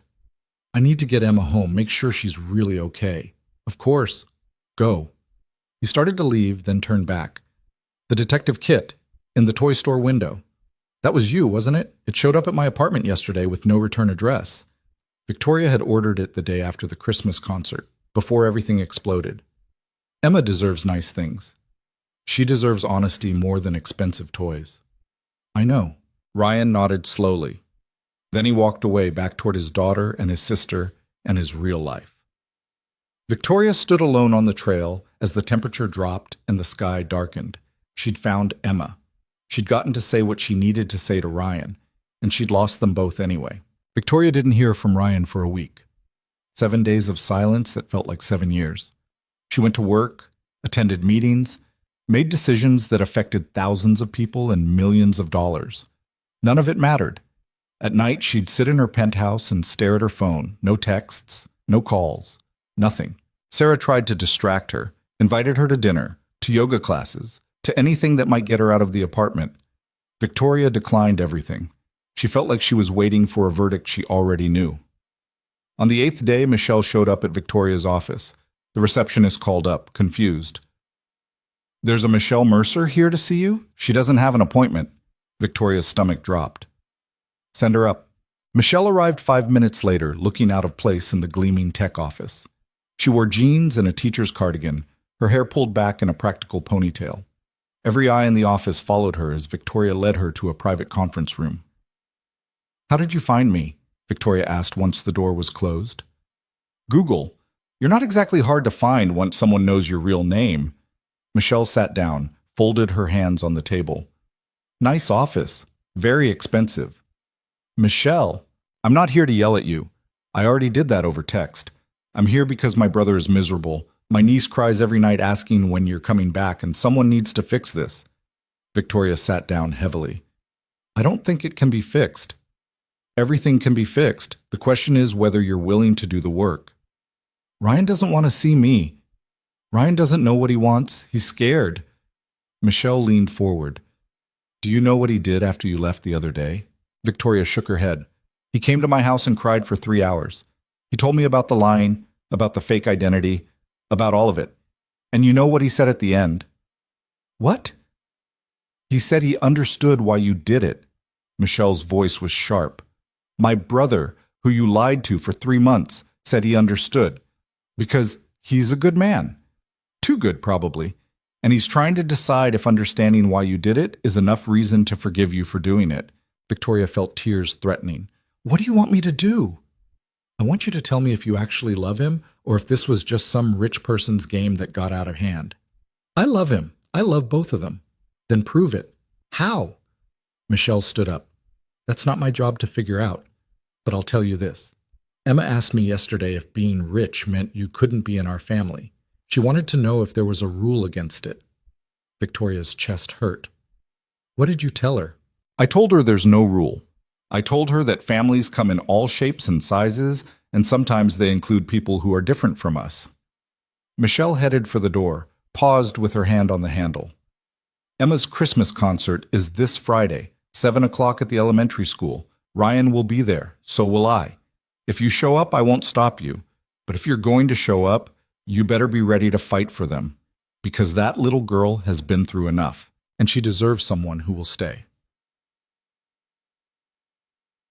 Michelle left. Victoria sat alone in the conference room for a long time. The concert was in 3 days. She could go. could show up and try to talk to Ryan again, could try to prove she was serious, or she could stay away. Let them heal without her. Stop making everything worse. Victoria pulled out her phone, opened her photos. She deleted most of the pictures she'd taken as Tori, trying to erase the evidence of her deception. But she'd kept a few. Emma showing her a book, Ryan laughing at something off camera, the three of them at the park, Emma hanging between them holding both their hands. Victoria had spent 2 years looking for someone who would love her for who she was. But she'd never shown Ryan who she actually was. She'd hidden behind Tori Brennan, and when the mask came off, he was left with a stranger. If she was going to fix this, she needed to show him the real Victoria, not the CEO, not the billionaire, not the test giver. Just her, flawed and scared and desperately in love with a mechanic and his daughter. For the first time in a week, Victoria felt something other than despair. She felt purpose. She called Sarah. I need your help. The next 2 days were a blur. Victoria worked with Sarah to put together something she should have done from the beginning. The truth. Not the sanitized version, not the justification, just the raw, honest truth about who she was and why she'd done what she'd done. She wrote it all down. Her childhood, her parents who loved her but never really knew her, the boarding schools, the men who'd pretended to care but only wanted access, the loneliness of being at the top of a company before she was 30, the fear that she'd never find someone who saw past the money. 27 failed tests, 27 men who'd revealed themselves to be exactly what she was afraid of. And then Ryan. Different from the start, genuine, real. And she'd been so terrified of losing that realness that she'd built her entire relationship with him on a lie. She didn't try to justify it, didn't make excuses, just explained. On Friday evening, Victoria drove to Emma's school. She got there early, parked in the lot, and sat in her car watching families arrive. Parents and siblings and grandparents, all bundled against the cold, excited to see their kids perform. Through the glass doors, she could see the gymnasium filling up. Christmas decorations everywhere, a stage set up with risers for the children to stand on. Victoria almost lost her nerve 3 times, almost started the car and drove away. But then she thought about Emma's face that day at Mirror Lake, the way she'd said, I don't care if you're rich or poor. I just liked having you around. Victoria grabbed the envelope she'd prepared and got out of the car. Inside, the school was chaos, kids running around in costumes, teachers trying to wrangle them, parents taking pictures. Victoria scanned the crowd, looking for Ryan. She found him near the front of the gymnasium, helping Emma fix her hair bow. He looked tired, like he hadn't been sleeping. Emma was chattering about something, gesturing wildly, and Ryan was nodding, but Victoria could tell he wasn't really listening. Then Emma saw her. The girl's whole face lit up. Tori! She started to run over, but Ryan caught her arm, said something Victoria couldn't hear. Emma's face fell. Victoria's heart sank. He told her to stay away. But then Michelle appeared next to Ryan, leaned in and said something. Ryan's jaw tightened. He looked up and his eyes found Victoria across the crowded gymnasium. For a long moment, they just stared at each other. Then Ryan said something to Emma, and the girl broke free and ran straight to Victoria. You came! Emma threw her arms around Victoria's waist. I didn't think you were coming. Victoria hugged her back, trying not to cry. I wouldn't miss your concert. Are you staying after? Dad made cookies. They're kind of burnt, but they're still good. I don't know if your dad wants me to stay. He does. He's just being stubborn. Emma pulled back and looked up at her seriously. He misses you. He won't say it, but I can tell. He makes sad eggs now. Sad eggs? His breakfast eggs. They're sad. They didn't used to be sad. Despite everything, Victoria smiled. I miss him too. And you? Then why did you leave? I didn't want to, but I made a mistake and hurt your dad's feelings. Sometimes when you hurt someone, you have to give them space to decide if they want to forgive you. A teacher called for all the performers to line up. Emma squeezed Victoria's hand once more and ran off to join her class. Victoria stood there awkwardly, clutching her envelope, not sure where to go or what to do. Ryan approached slowly. He looked uncomfortable, hands shoved in his pockets. Hi, Victoria said. Hi. Silence stretched between them. Around them, families found seats. Kids giggled. Teachers gave last-minute instructions. I didn't think you'd come, Ryan said finally. Michelle told me about the concert. I hope that's okay. It's okay. He glanced at the envelope in her hands. What's that? Something I wrote. For you. You don't have to read it now, or ever, but I wanted you to have it. Ryan took the envelope. What is it? The truth. All of it. Everything I should have told you 3 months ago. Before Ryan could respond, the lights dimmed. Everyone hurried to find seats. Ryan hesitated, then gestured to 2 empty chairs near the middle. You can sit with us. If you want. Victoria followed him to the seats. Michelle was already there, holding a spot. She gave Victoria a small nod that felt like permission. The concert started. Kids filed onto the stage, finding their spots on the risers. Emma stood in the second row, scanning the audience until she found them. When she saw Victoria sitting next to her dad, her smile got so big it probably hurt. The children sang, some on key, some enthusiastically off key. Parents recorded everything on phones. Teachers mouthed the words from the sidelines. Victoria barely heard any of it. She was hyper-aware of Ryan sitting next to her. The few inches of space between them felt like miles. Halfway through the concert, Emma's class performed their song, the same one Victoria had heard at the last concert. Emma sang with her whole heart, gesturing dramatically at all the right moments. Ryan leaned over and whispered, "She's been practicing that for weeks. She's really good. She's really loud, but we're calling it good." It was the first almost normal exchange they'd had since the diner. Victoria felt something loosen in her chest. The concert ended with all the classes singing together. Parents stood, applauding. Kids bowed awkwardly. Teachers looked relieved it was over. Emma ran over as soon as they were dismissed. Did you see? Did you see me? You were amazing, Victoria said. I remembered all the words this time. Last year I forgot the second verse and just hummed really loud. Ryan laughed. You were very committed to that humming. Can Tori come to Cookies? Emma asked. Ryan's smile faded. Emma, please? She came all this way. It's okay, Victoria said quickly. I don't want to intrude. You're not intruding, Michelle said. Right, Ryan. Ryan shot his sister a look. You're very helpful. I know, it's one of my best qualities. Emma grabbed Victoria's hand and Ryan's hand. Please, just Cookies. I promise I'll go to bed right after without arguing. You're going to use that promise later, aren't you? Ryan asked. Definitely, Ryan sighed, looked at Victoria. Do you want to come for Cookies? If it's okay with you. I'm asking if you want to. Yes, I want to. Okay, then come for Cookies. They drove separately to Ryan's apartment. Victoria followed his truck through streets she'd driven dozens of times before, back when she was still pretending to be someone else. The apartment looked the same, small, warm, full of Emma's artwork and Ryan's organized chaos. But Victoria felt different walking into it now. No more pretending, no more Tori Brennan, just Victoria Hale, standing in a mechanic's apartment, about to eat burnt cookies. Emma immediately pulled out the plate of cookies. They were definitely burnt around the edges. Ryan looked embarrassed. I forgot to set a timer, he admitted. They're perfect, Victoria said. They sat at the small kitchen table. Emma talked nonstop about the concert, about school, about how Chester the squirrel had gotten into Mrs. Patterson's bird feeder and there'd been a dramatic rescue operation. Ryan was quiet. He kept glancing at the envelope he'd set on the counter. After Cookies, Emma started yawning despite her promises to stay awake. Ryan carried her to bed. Victoria could hear him reading through the walls, his voice doing different characters, Emma's sleepy giggles. Victoria stood in the kitchen, not sure what to do with herself. Should she leave? Should she stay? Should she say something or wait for Ryan to come back? She was washing the cookie plate when Ryan emerged from Emma's room. She went down fast, he said. That concert took everything out of her. She was great tonight.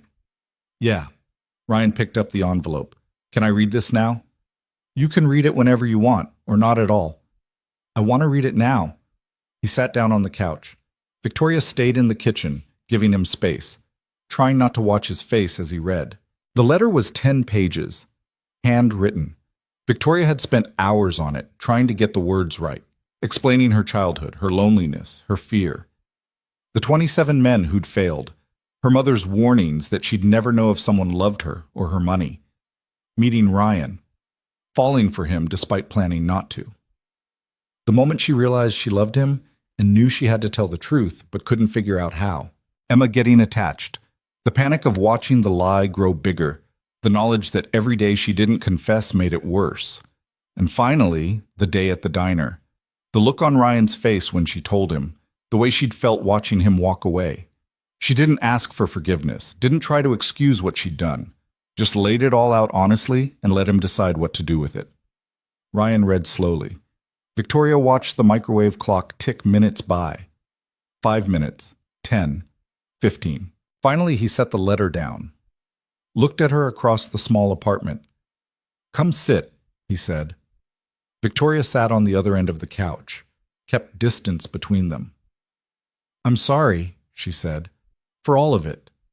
You deserved the truth from the beginning. Yeah, I did. I was scared. That's not an excuse, but it's the reason. I've been hurt so many times by people who wanted to use me, and you were different. And that scared me even more because I had something real to lose. Ryan was quiet for a long moment. Do you know what the hardest part has been this past week? What? Emma keeps asking about you, and I don't know what to tell her because I don't know what we are or if there's a we anymore. He ran his hand through his hair. She's 6. She doesn't understand complexity. She just knows that you were here and now you're not, and she wants you back. I want to be back. As who? Victoria or Tori? As me. Just me. No more lying, no more testing, just whoever I actually am when I'm not trying to be someone else. And who is that? Victoria thought about it, really thought about it. Someone who's good at running a company, but terrible at running her own life. Someone who overthinks everything. Someone who's scared of being alone, but even more scared of being with someone who doesn't really see her. I saw you. Even when you were lying about everything else, I saw parts of you that were real. Like what? Like the way you listen to Emma without checking your phone. The way you get excited about books. The way you're patient even when she's being ridiculous. Ryan leaned back against the couch. Tori Brennan was fake. But the person who sat in my daughter's room reading chapter books until she fell asleep, that was real. Victoria felt tears starting. I don't know how to fix this. I don't either, but I know that Emma needs stability. She needs to know that people who say they care about her actually stick around. I want to stick around. For how long? Until the novelty wears off? Until you realize that my life is small and ordinary and doesn't fit with your billionaire lifestyle?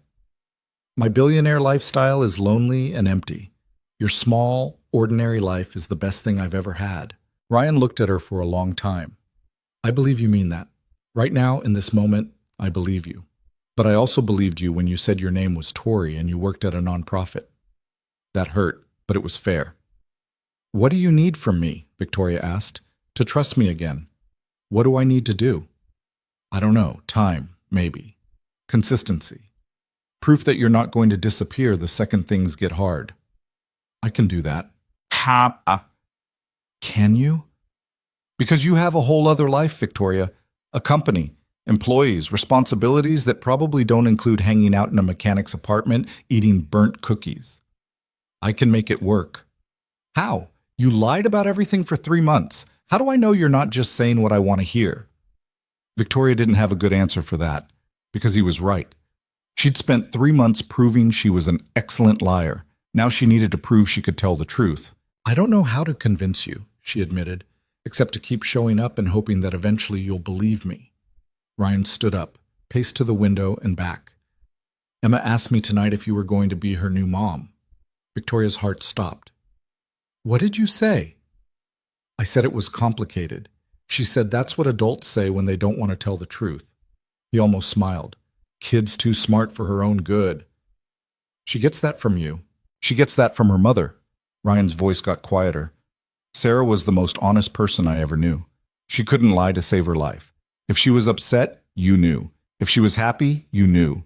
There was never any question about where you stood with her. You must miss her. Every day. But I've also accepted that she's gone. I built a life for Emma. A good life. Stable. Safe. And then you came in and made me feel things I didn't think I'd feel again. And now I don't know if I can go back to how things were. I don't want you to go back. I want us to go forward. As what? You haven't even told me what you want from this. Victoria took a breath. I want to be with you. And Emma, I want Sunday dinners and burnt cookies and bedtime stories. I want to be part of your life, really part of it. Not as some secret billionaire slumming it with regular people, just as me. And your company? Your other life? I'll figure it out. I've been running that company for 5 years. I can delegate more, work remotely, make it work around us instead of making us work around it. That's easy to say now. Then watch me do it. Ryan looked at her, really looked at her. I can't make any promises. I can't just forgive you and pretend the last 3 months didn't happen. I'm not asking you to. What are you asking? A chance. Just one real chance. No more tests, no more lies, just us figuring out if this can work. Ryan was quiet for so long Victoria thought he was going to say no, thought he was going to ask her to leave and never come back. Instead, he said, Emma has a field trip next Tuesday, to the aquarium. They need parent chaperones. Victoria's heart kicked. Okay. If you want to come, be here at 7:30 in the morning. It's an hour drive. The kids are loud and chaotic. You'll smell like fish all day. And you have to actually show up, not send some assistant or cancel because a meeting came up. I'll be here. I mean it, Victoria. If you commit to this, you have to actually commit. No half measures, no backing out when it gets inconvenient. I understand. Do you? Because this isn't a boardroom. You can't just delegate Emma to someone else when you get busy. She's a real kid with real feelings who's already been abandoned once. I know, and I will be here. 7:30 Tuesday morning, I promise. Ryan nodded slowly. Okay, then we'll see. It wasn't forgiveness. It wasn't even close. But it was a chance, and that was more than Victoria had hoped for. She stood up. I should go. Let you get some rest. Ryan walked her to the door. They stood in the doorway, close but not touching. Thank you, Victoria said, for the chance. I won't waste it. You better not, because if you hurt Emma again, Michelle will kill you, and I'll help her hide the body. Victoria smiled despite herself. Fair enough. She started to leave, but Ryan caught her wrist. Victoria? She turned. I'm glad you came tonight. It wasn't much, but it was something. Victoria drove home with her heart feeling lighter than it had in a week. She had a chance, one real chance to prove she could be who she said she was. She wasn't going to waste it. Tuesday morning arrived cold and dark. Victoria's alarm went off at 6, and for a brief moment she considered staying in bed, considered texting Ryan with some excuse about a work emergency or a sudden illness, considered proving him right about her inability to commit. Instead, she got up. She dressed carefully, not Tori's cheap clothes, but not her usual designer wardrobe either. Just normal. Jeans, a sweater, comfortable shoes. She pulled her hair back, minimal makeup. Looked at herself in the mirror and barely recognized the woman staring back. This was who she actually was when she wasn't performing. When she wasn't CEO Victoria Hale commanding boardrooms or fake Tori Brennan pretending to struggle financially. Just someone who was trying. She arrived at Ryan's apartment at 7:20. Parked and sat in her car for a moment, suddenly nervous. What if Emma didn't want her there? What if Ryan had changed his mind? What if she messed this up before it even started? The apartment door opened. Emma came running out, still in her pajamas. You came! She threw herself at Victoria before Victoria had even gotten fully out of the car. Dad said you might not come, but I knew you would. Of course I came. I promised. Ryan appeared in the doorway, coffee mug in hand. He looked surprised. Actually surprised that she'd shown up. You're early, he said. Didn't want to risk being late. Something in his expression softened slightly. Come on up. Emma needs to finish getting ready. Inside the apartment, chaos reigned. Emma couldn't find her permission slip. Her lunch was only half packed. She wanted to bring 3 stuffed animals, but the rules said only 1. Chester has to come, Emma insisted, holding up a worn stuffed squirrel. He's never been to an aquarium. Chester will have a great time, Victoria said, but maybe we leave the others home so they don't get jealous? Emma considered this seriously. That's smart. They can have a special day here instead. Ryan caught Victoria's eye over Emma's head, mouthed, thank you. They left at 7:40, only 10 minutes behind schedule. Ryan drove. Emma sat in back narrating everything she knew about marine life, which was considerable and not always accurate. Did you know that octopuses have 3 hearts? Emma said. That's two more hearts than people, which means they can love more. I don't think that's how hearts work, Ryan said. How do you know? Are you an octopus? Victoria laughed. Ryan almost smiled. The aquarium was an hour away, just like Ryan had warned. They met the other families in the parking lot. Victoria immediately felt out of place. The other parents all seemed to know each other, chatting easily while wrangling children and backpacks and permission slips. One of the mothers approached. You must be Emma's Tori. Victoria opened her mouth to correct her, but Emma beat her to it. Her real name is Victoria, but I call her Tori because that's what I knew her as first. She's my dad's girlfriend. Maybe. They're figuring it out. The mother's eyebrows went up. Oh, well, it's nice to meet you, Victoria. You too. Inside the aquarium, they split into groups. Victoria, Ryan, and Emma ended up with 4 other kids and 2 other parents. The children were immediately distracted by everything, running from tank to tank, pressing their faces against glass, shouting observations. Emma grabbed Victoria's hand and pulled her toward the jellyfish exhibit. Look at them. They're like ghosts, but alive. Victoria watched the jellyfish drift, ethereal and strange. Emma explained in great detail about their stinging tentacles and how they didn't have brains but could still hunt. Kind of like my Uncle Dave, one of the other kids said. The parents laughed. The children moved on to the next tank. Ryan stayed close, but not too close.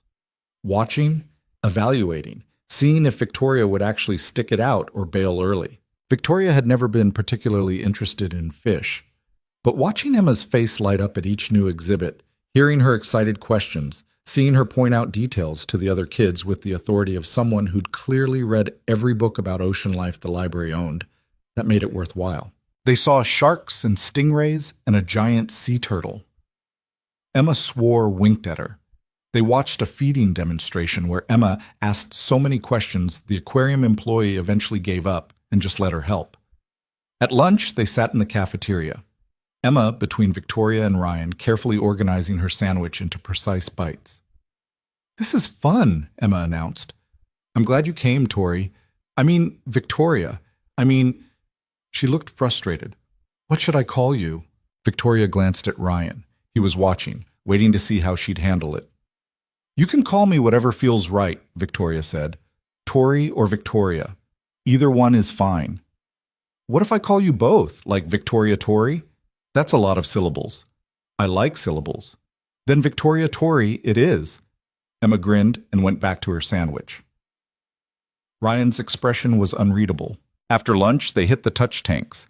Emma was fearless, plunging her hands into the water to touch sea stars and anemones.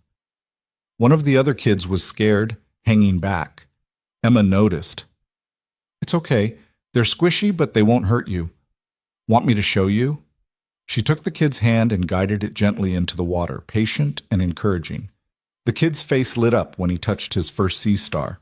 Victoria watched Emma's kindness and thought about Ryan's wife, Sarah, the woman Emma barely remembered but who'd clearly left her mark in all the ways Emma approached the world.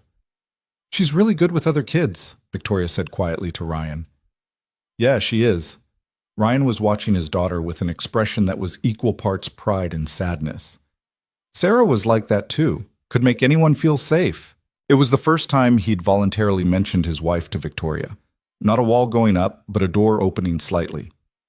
She sounds like she was amazing. She was. Emma's lucky she got so much of her. You're lucky too, that you had her. Ryan looked at Victoria. I am. Even though losing her almost killed me, I'm still grateful I got those years. I'm sorry that you lost her, that Emma lost her. Me too. He paused. But I'm trying to figure out how to live anyway, for Emma, and for myself. Victoria understood what he wasn't saying, that letting someone new in felt like betrayal, that loving again felt impossible and terrifying, that he was trying anyway because Emma needed to see that life could still be good even after devastating loss. The aquarium trip ended at 3. Tired, overstimulated children were loaded back into cars. Emma fell asleep before they left the parking lot, her stuffed squirrel clutched in her arms. Ryan drove back to Aspen in comfortable silence. No radio, just the sound of the road and Emma's soft breathing from the back seat. Thank you, Ryan said quietly, for coming, for actually showing up. I said I would. I know, but I didn't fully believe you until you were actually there at 7:20 this morning. Victoria looked out the window at the mountains sliding past. I know I need to earn your trust back. This was just a start. It was a good start. They drove for a while longer. Then Ryan said, I've been thinking about what you wrote. In that letter. Victoria's stomach tightened. And? And I understand why you did it. The testing, the fake identity. I get that you were protecting yourself. He kept his eyes on the road. But I also keep thinking about all the conversations we had. All the times you could have told me the truth and didn't. I know, I was scared. Of what? That I'd judge you for having money? No. That you'd look at me differently. That you'd start seeing me as Victoria Hale, the CEO, instead of just the person you were getting to know. But that's who you are. You can't separate yourself from that. I know, I was trying to anyway. Ryan was quiet for a moment. Here's what I can't figure out. If you were so worried about people loving you for your money, why didn't you tell me the truth once you realized I didn't care about money? Once you saw that I was different? It was a fair question. One Victoria had asked herself 100 times. Because by then I was in too deep, she admitted. Every day I didn't tell you made it harder to tell you. And I was terrified that when I finally did, you'd realize I'd been lying the whole time and leave. Which is exactly what happened. I didn't leave because you're rich. I left because you lied. I know. Do you? Because I need you to understand that the money doesn't matter to me. The penthouse and the company and the billions, none of that changes how I feel about you. What changes how I feel is wondering if I can trust anything you say. Victoria felt tears threatening. How do I fix that? Time, consistency, showing up when you say you will, being honest even when it's hard. He glanced at her. Today was good, but it's one day. I need to know this is who you actually are, not just who you're trying to be to win me back. This is who I want to be. Want to be and actually being are different things. He was right. Victoria had spent her whole life performing, being the daughter her parents wanted, being the CEO her investors needed, being Tori Brennan, the struggling office worker. She'd gotten so good at being what others expected that she'd lost track of who she actually was underneath. Maybe that was the real problem. Not the lying, but the fact that Victoria herself didn't know who the real Victoria was. They pulled up to Ryan's apartment. Emma woke up when the car stopped, groggy and confused. Are we home? She mumbled. We're home, Bug. Ryan unbuckled her. Come on, let's get you inside. Victoria started to say goodbye, but Emma grabbed her hand. Will you stay for dinner? Please? I'm not ready for you to leave yet. Ryan looked at Victoria. It's up to her. Victoria thought about all the work waiting for her. The emails piling up, the calls she needed to return, the board meeting she'd rescheduled twice already. Then she looked at Emma's sleepy, hopeful face. I'd love to stay for dinner. Emma's smile made every abandoned responsibility worth it. Inside, Ryan made pasta while Emma sat at the table drawing pictures of all the sea creatures they'd seen.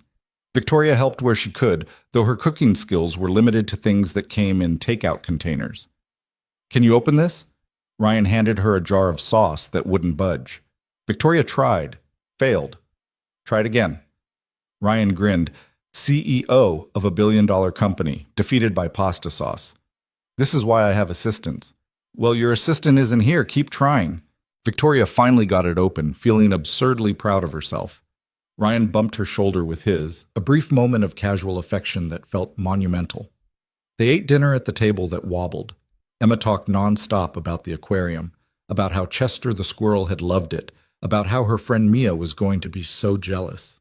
After dinner, Emma's energy crashed completely. She barely made it through one chapter of her book before falling asleep. Ryan carried her to bed. When he came back, Victoria was washing dishes. You don't have to do that, he said. I want to help. You helped all day. You showed up at 7:20 in the morning, spent 6 hours with hyperactive kids, and didn't complain once. I wasn't complaining. I actually had fun. Ryan leaned against the counter.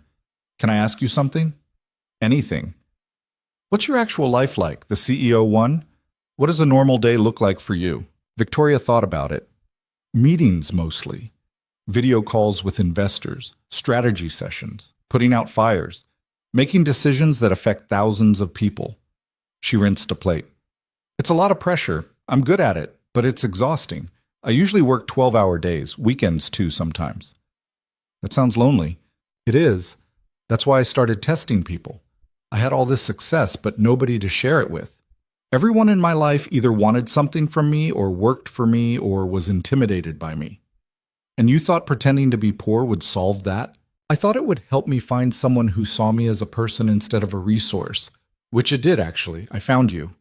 She turned to face him. But I went about it the wrong way. I should have been honest from the start, trusted you to see me for who I was instead of hiding behind someone I wasn't. Ryan was quiet for a long moment. Then he said, I looked you up after you told me. Read about your company, your accomplishments. You built something incredible. Thank you. But what struck me most was this interview you did about 3 years ago. The interviewer asked what you wanted most in life, and you know what you said? Victoria shook her head. You said you wanted to matter to someone, not as a CEO or a business partner or an investment opportunity, just as yourself. He moved closer. That's what I can't reconcile. How someone so desperate to matter to someone could lie to them for 3 months. Victoria felt the words hit like a punch. You're right. It doesn't make sense. I was so scared of being hurt that I hurt you instead. And I hate that. I hate that I became the kind of person who would do that. So don't be that person anymore. I'm trying. I know. That's why I haven't completely written us off. Ryan ran a hand through his hair. I'm not going to lie and say I'm over it. I'm not. Every time I look at you, part of me remembers that you lied to my face for months. But another part remembers how good it felt when you were here. How Emma lit up when you walked in. How I felt less alone. I want to make this work, whatever it takes. Even if it means being honest when honesty is scary. Even if it means letting me see the messy parts of you, not just the polished CEO or the fake struggling office worker. Yes, even then, Ryan studied her face like he was trying to read the truth there. Okay, then let's try, really try. No more games, no more tests, just us figuring out if we can build something real. Just us, Victoria agreed. He kissed her then. Soft and tentative, like he was testing whether this could still work. Victoria kissed him back, and it felt different than before. More honest, more fragile, more real. When they pulled apart, Ryan rested his forehead against hers. This is going to be complicated, he said. I know. You have a company to run. I have a kid to raise. Our lives are completely different. We'll figure it out. Promise me something. Anything. Promise me that if it gets too hard, if you realize you can't do this, you'll tell me. Don't just disappear. Don't make up excuses. Just be honest. I promise. And promise me you'll be honest with Emma. She's been through enough. She deserves the truth. I will. I promise. Ryan kissed her forehead. Okay, then let's see where this goes. The next few weeks were an education in what real looked like. Victoria started splitting her time between her penthouse and Ryan's apartment. She learned to navigate Emma's moods and Ryan's protectiveness. She attended parent-teacher conferences and school plays and did homework duty while Ryan worked late at the garage. She also started being honest about her real life. Told Ryan about board meetings that stressed her out, about difficult investors, about the pressure of running a company at 30. Ryan told her about the garage struggling financially, about customers who couldn't pay, about the fear that he wouldn't be able to provide for Emma the way she deserved. Victoria offered to help. Ryan refused. I need to do this myself, he said. Why? If I can help, because I need to know that what we have isn't built on you solving all my problems. I need to know I can stand on my own. It was frustrating, but Victoria understood. She'd built her whole identity around being independent. She couldn't fault Ryan for needing the same. So instead of fixing his problems, she just listened, supported, showed up. She met more of Ryan's friends, other parents from Emma's school, people from the neighborhood. Everyone was curious about the woman who'd suddenly appeared in Ryan's life, but most were welcoming once they realized Victoria was willing to be normal. Christmas came. Victoria spent Christmas Eve with her mother, suffering through a formal dinner where her mother criticized everything from her outfit to her life choices. This mechanic, her mother said, dripping disdain. Is this really what you want? You could have anyone. I want Ryan. And his child? You're ready to be a stepmother? Emma's amazing. I'm lucky to know her. Her mother sighed like Victoria was being deliberately difficult. Just don't come crying to me when this falls apart. Victoria left early, drove straight to Ryan's apartment, let herself in with the key he'd given her the week before. Inside, Ryan and Emma were decorating cookies, flour everywhere, frosting in Emma's hair. The apartment smelled like sugar and cinnamon. You're early, Ryan said, surprised. I thought you'd be at your mom's until late. I left. I'd rather be here. Emma ran over, trailing cookie crumbs. We made you a cookie. It's shaped like a star, but Dad says it looks like a blob. It's a very nice blob. They decorated cookies together. Made a mess. Emma got frosting on the ceiling somehow. Nobody cared. Later, after Emma was in bed, Victoria and Ryan sat on the couch drinking wine Victoria had brought. Expensive wine that probably cost more than Ryan's truck payment.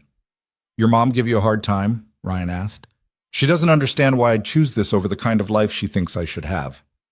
What kind of life is that? One with fundraisers and charity boards, and a husband with the right connections. Someone who looks good in photos and doesn't have a 6-year-old. Ryan was quiet. Does she have a point? What? Your mom. Does she have a point? Is this too different from what you're used to? Victoria set down her wine. Ryan, look at me. He did. I spent my entire life in that world. Fundraisers and galas, and people who cared more about appearances than actual connection. And I was miserable. Yes, this is different. But different is exactly what I need. Even when it's hard, even when Emma has a tantrum in the grocery store, or I can't afford to take you somewhere nice. Especially then, because that's real. Tantrums and budget dinners and flour on the ceiling, that's life actually being lived. The other stuff is just performance. Ryan pulled her close.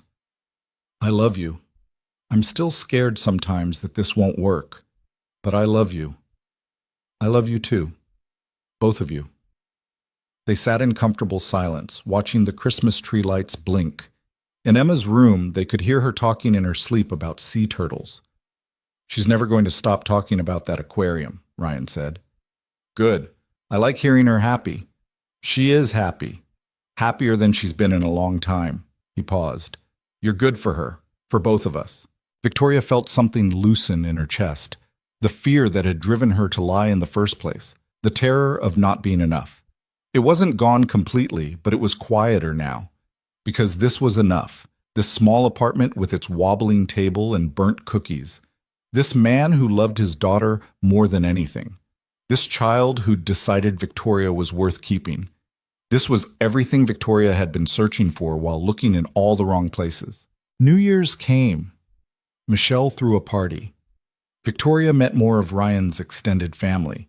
They asked questions, polite ones mostly, though a few people clearly Googled her and had opinions about billionaires dating normal people. Victoria answered honestly. Yes, she had money. Yes, it was weird sometimes. Yes, she was still figuring out how to balance her CEO life with her personal life. No, she wasn't going anywhere. At midnight, Ryan kissed her while Emma and her cousins ran around throwing confetti. New year, new start, he said. Fresh beginning. Think we can make it work? I know we can. January brought challenges. Victoria had to travel for work, 2 weeks in Seattle for an expansion project. Emma cried when she left. Ryan was supportive but clearly worried. Victoria called every night. Talked to Emma about her day, about school, about the library books she was reading. Talked to Ryan about the stress of the expansion, about missing them both, about counting down the days until she could come home. Home. Ryan's apartment had become home without Victoria even noticing. When she got back, Emma refused to let go of her for an hour, just held on like Victoria might disappear again. I missed you so much, Emma whispered. I missed you too, Bug. Promise you'll always come back? Victoria thought about all the promises she'd made and broken, the lies she'd told, the trust she'd shattered. But this promise she could keep. I promise. I'll always come back. Ryan watched the exchange with wet eyes. Later, he told Victoria he'd been terrified she wouldn't return, that Seattle would remind her of her real life, and she'd realize this small-town existence wasn't enough. This is more than enough, Victoria said. This is everything. Spring came. Emma turned 7. Victoria helped plan a birthday party that involved way too many kids and a cake shaped like an octopus because Emma was still obsessed with sea creatures. Summer brought camping trips and swimming lessons and lazy evenings in the park. Victoria learned to braid Emma's hair and how to get grass stains out of clothes and the exact right way to make grilled cheese sandwiches. She also learned to let Ryan help her, to share the burden of running the company instead of carrying it all herself. She promoted her CFO to COO, gave him more responsibility, started working remotely 3 days a week. Her board wasn't thrilled. Her investors questioned her commitment, but the company kept growing, kept thriving. Victoria learned she could be a good CEO without sacrificing everything else. In August, Ryan asked her to move in officially, not just staying over most nights, but actually combining their lives. Victoria said yes. Moving in meant confronting the reality of their different worlds. Victoria's furniture was expensive. Ryan's was functional. They compromised, mixing pieces, creating something that was neither rich nor poor, but just theirs. Emma got her own room at Victoria's penthouse for the nights they stayed there. She declared it fancy but weird and insisted on bringing half her stuffed animals to make it feel normal. People talked. The press found out eventually. Tech CEO dating single father mechanic made a few headlines. Victoria ignored most of it. Did one interview where she shut down the narrative that she was slumming it or playing it normal life. Ryan isn't a project or a phase, she told the interviewer. He's the person I love. Emma is the child I'm helping raise. This is my life.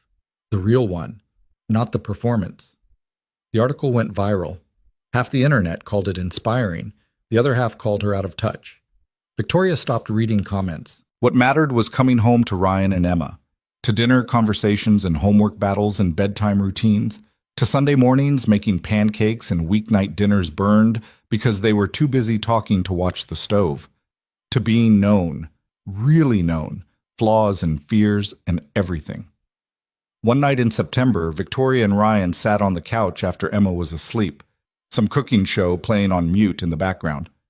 Can I tell you something? Ryan said. Always. I forgive you. For the lying. For all of it. I should have said it sooner, but I was scared of what it meant. But I forgive you. Victoria felt tears start. Thank you. I'm not saying it was okay. It wasn't. But I understand why you did it, and I believe you're different now. That we're different now. We are. And I want you to know that whatever happens, whatever challenges come, and they will come, I'm in this. Completely. Victoria kissed him. I'm in this too. No more running, no more hiding, no more tests, no more tests. They sat together in the quiet apartment, and Victoria thought about the journey that had brought her here. 27 failed tests before Ryan, 3 months of lying, weeks of heartbreak and uncertainty. All of it had been necessary somehow, to break her down, to force her to confront who she actually was instead of who she pretended to be. She'd spent her whole life afraid of being alone, but she'd been alone anyway, surrounded by people who only knew the performance. Ryan and Emma knew her, the real her, messy and scared and still figuring it out. And they loved her anyway. That was what she'd been searching for all along. Not someone who loved her despite her flaws, but someone who loved her completely, flaws included. 2 years later, Ryan proposed. Nothing fancy. Just him and Victoria and Emma at Mirror Lake, the place where Victoria had found Emma that terrifying winter night. Emma presented the ring. Dad and I picked it out together. Do you like it? The ring was simple, beautiful, exactly right. I love it. Is that a yes? Ryan asked, nervous despite the certainty in his eyes. That's a yes. Absolutely yes. Emma cheered. Ryan kissed her. They stood together at the edge of the frozen lake, 3 people who'd found each other against odds and built something real. The wedding was small. Michelle cried through the whole ceremony. Emma was the flower girl and took her job very seriously. Victoria's mother attended and barely criticized anything, which counted as approval. Victoria wore a simple dress. Ryan wore a suit Emma had helped him pick out. They said their vows in front of 50 people who actually knew them, actually cared. I promise to always be honest, Victoria said. Even when it's scary. Even when it's hard. No more hiding. I promise to trust you, Ryan said. To believe in us even when it feels impossible. Emma stood between them, holding both their hands, beaming like she'd personally orchestrated the entire thing, which, in a way, she had. Her simple need for stability had forced them both to be better. The reception was in Michelle's backyard. No ice sculptures or champagne fountains or elaborate centerpieces, just food and music and people they loved. Victoria's assistant, Sarah, caught her alone for a moment. "You did it," Sarah said. "You found what you were looking for." "I did. Turns out it was right here the whole time. I just had to stop hiding long enough to let it find me." Number 28. Last test I'll ever need. Victoria looked across the yard at Ryan teaching Emma's friends a ridiculous dance, at Michelle laughing with the other parents, at the life she'd built by finally being brave enough to be herself. She'd spent years terrified that her money would prevent her from finding real love, but the money was never the problem. The fear was the walls she'd built, the masks she'd worn. Ryan had seen through all of it somehow, had loved her anyway, had given her the chance to become someone better than who she'd been. And Emma. Sweet, serious Emma who'd lost one mother and gained another, who'd taught Victoria what unconditional love actually looked like. Victoria had thought she was testing Ryan, but really, she'd been testing herself. Could she be vulnerable? Could she be honest? Could she let someone truly know her? The answer was yes. It had always been yes. She just needed to be brave enough to try. Ryan found her standing alone, pulled her into his arms. "You okay?" he asked. "I'm perfect. This is perfect." Even the burnt appetizers Michelle made, especially those, burnt food is becoming my favorite thing. Ryan laughed, kissed her forehead. "I love you, Victoria Hale Mercer." Victoria Hale Mercer. A new name for a new life. One built on truth instead of lies, on connection instead of performance, on love that had survived deception and come out stronger. "I love you too." Emma ran over, demanding they dance. The three of them moved to music in Michelle's backyard, surrounded by people who knew their story and loved them anyway. Victoria had spent her whole life alone in crowds. But here, in this small backyard in Aspen, with a husband who'd seen her at her worst and a daughter who'd chosen to love her, she finally understood what it meant to belong. Not because of what she owned or what she'd built or who she knew, just because of who she was. And that, Victoria realized, was worth more than any fortune she'd ever accumulate, worth more than any test she could devise, worth more than the protection her lies had promised. This was real, messy and imperfect and completely, beautifully real. And Victoria was finally done running from it.